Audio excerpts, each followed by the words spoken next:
I started to understand more about statistical analysis and how clinical studies are run and how to create change. And one thing that blew my mind is the concept around these like double-blind, single variable studies, and how when you do like a clinical trial, you take, groups of people and you give them the keto diet has shown that in 30% of people with P is less than 0.05, that diet helps you lose weight.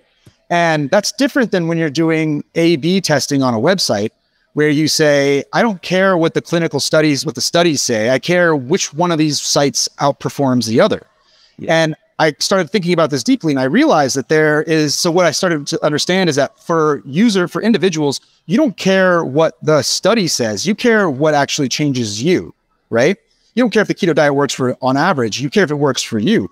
And breaking this down into a personal level, I created this little software that's internal now. Eventually we'll release it, where we integrate all of our data. So my MyFitnessPal food data and my step count and my weight data, and correlate it to see what are the items that make me gain weight and the items that make me lose weight versus not what other people care about, but for me. And some of the big breakthroughs that I had was one around my productivity and it increases and my weight reduces if I sleep less than 6 hours, not more, but less. It's backwards from the average person.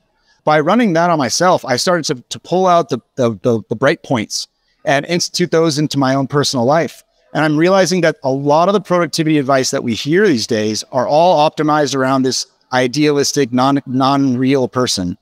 And by instead correlating my own activities with my own successes and failures and instituting those changes, those have been a really big breakthrough for me. That's great. I mean, something that I've been working on for years is I collect lots of metrics and data on all sorts of things in my life. And some of it is, very specific. The Oura ring will say that my heart rate was X amount overnight. And some of it is subjective. Oh, my energy levels were like 7 out of 10 today kind of thing. Mm-hmm. And one of the things that I've always struggled with is the software to analyze the data.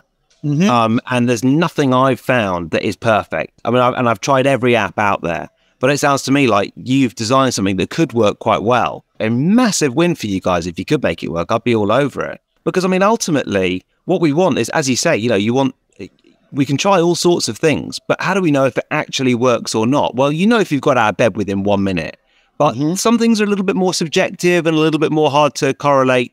On the days that I take omega-3s, do I feel a little bit more brain power or whatever it might be? And that's where I think it's really important to collect some kind of data. Yeah. And I think that like a lot of things that we do as a society is based on these concepts of like what is healthy and what is not healthy. And the truth is that it's individualized. And it, like my sister, she was trying to lose weight and she was like going to the gym a lot and doing cardio. And she said like her weight was staying the same. And I did a correlation on her and I found out a very interesting fact, which was that almost every single day that she did cardio, she gained weight. And also with almost a 100% correlation, every day that she did cardio, she ate white rice. And so the cardio running was making her crave white rice, which was destroying the positive effects of the cardio. And she could never have known that because she was simply following the concept of this do cardio, you'll lose weight. And I think that, so that I'd really like to be able to deliver this to users as experiments so that users can start to, understand themselves and then improve themselves without these like falsehoods of butter is unhealthy or butter is healthy or wine is healthy or wine is unhealthy. Every day you hear something different. I want to really solve for the individuals. And I think that that's kind of where we're moving towards.